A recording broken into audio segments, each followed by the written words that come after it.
Sir आज जागतिक महिला दिन आहे.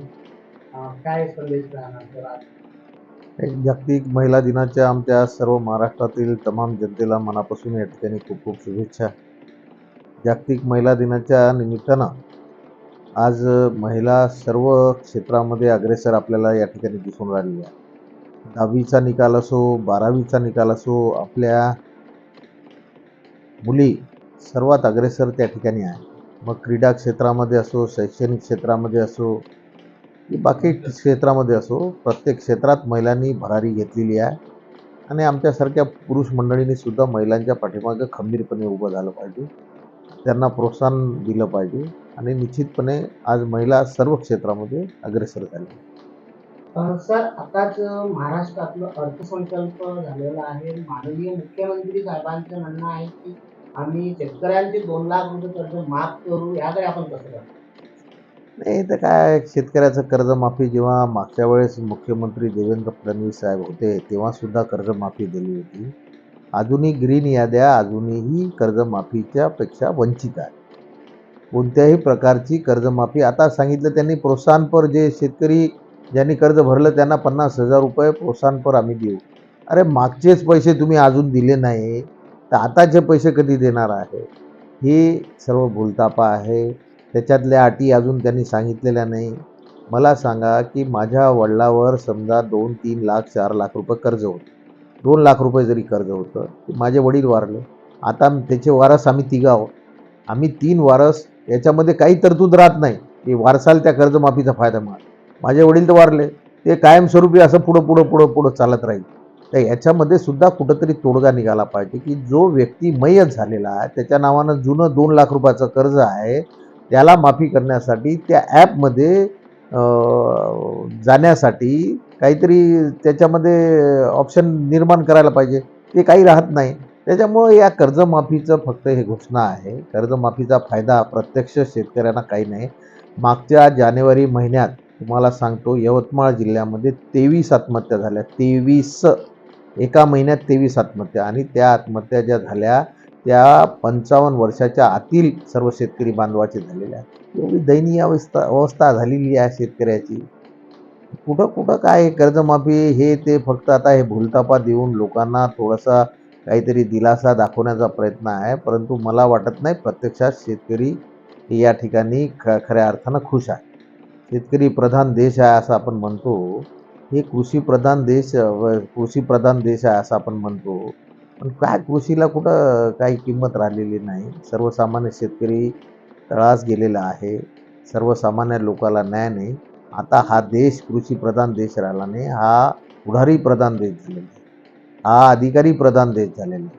हा व्यापारी प्रधान देश झालेला आहे. कृषीप्रधान देश हे म्हणण्यापुरतं फक्त वाक्य राहिलेलं आहे.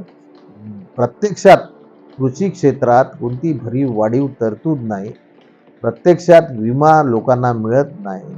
अशा अनेक वेळा जे काही संकट येते शेतकऱ्यावर त्यावेळेस जी भरपाई त्यांना मिळायला पाहिजे ती सुद्धा मिळत नाही. अशा अनेक संकटातून आमचा शेतकरी आहे. शेतकऱ्याची थट्टा लावलेली आहे तुम्ही आणि हे काहीतरी दाखवण्यासाठी तुम्ही 2 लाख रुपयाचं कर्ज माफ केलं, हे केलं, ते केलं, ते केलं. महाराष्ट्र डबघाईस आलेला आहे. कर्जाचा डोंगर उभा झालेला आहे. व्याजापोटीचे पैसे देणं नाही. 70% कपात चालवलेली आहे. एवढी दयनीय परिस्थिती असताना कुठून काय काय शेतकऱ्याची कर्जमाफी ह्या सर्व गोष्टी करून राहिले. ते भूलथाप आहे.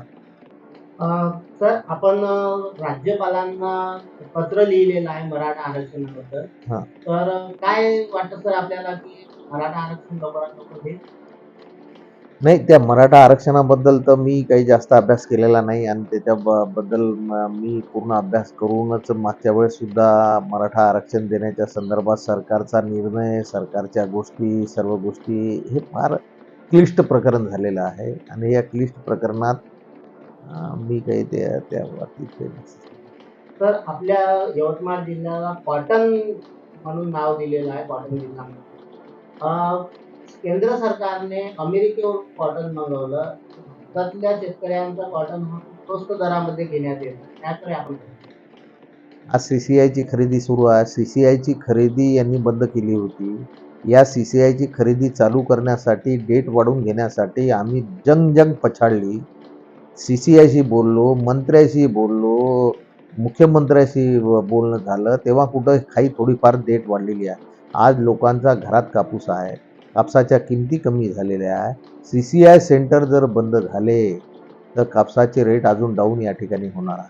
म्हणून CCI सेंटर तर चालू करण्यासाठी आम्हाला रात्रंदिवस एक करावं लागलं, रात्रंदिवस लोकांशी बोलावं लागलं. म्हणजे या सरकारच्या मनात काही केंद्र सरकारच्या मनात CCIच्या मार्फत शेतकऱ्याचा कापूस घेण्याची काही इच्छा नाही त्यांची. फक्त कोणती तरी एखादं वाक्य घोषणा करतो आपण. बस तेवढं ते लोकात खुश होतात. लोकं पाहतात, वाचतात. लोकांना वाटतं वाह, वाह, वाह, वाह, वाह! काही प्रत्यक्षात अंमलबजावणी कुठं आहे? अंमलबजावणी झिरो आहे. उद्याला लोकसभा सदनमध्ये विपक्ष एकत्र येणार आहे आणि लोकसभा अध्यक्षांच्या विरोधामध्ये अविश्वास ठराव पास केलेला आहे. त्याकडे आपण कसं बघतो? नाही ते तर आता महाविकास आघाडीचे जे काही मंडळी आहे आम्ही सर्वजण आणि जे काही आमचं वरच्या याच्यामध्ये काँग्रेस, शिवसेना, बाकी सर्व पक्ष जे मिळून जे धोरण ठरवतील त्या पद्धतीनं अविश्वासाच्या यावर सांगितलं. जनतेला एक काय संदेश राहणार? जनतेला काय संदेश एकच आहे जनतेला, की सरकारच्या भरोश्यावर तुम्ही काही करू नका. सरकारवर तुम्ही अवलंबून राहू नका. स्वतःच्या पायावरच तुम्हाला उभं राहावं लागणार आहे. स्वतःच आपला निर्णय घेऊन कोणतीही तुम्हाला सबसिडी मिळणार नाही. कोणत्याही हे जे काही भूलथापा आहे, जे काही तुम्हाला बजेटमध्ये दिसते केंद्राच्या, राज्याच्या बजेटमध्ये काही नाही. आपण स्वतःचा निर्णय स्वतःच घ्या, स्वतःच मेहनत करा, स्वतःच्या पायावर उभं राहा. सरकारवर अवलंबून काही करू नये, अशा मताचा मी झालेला आहे.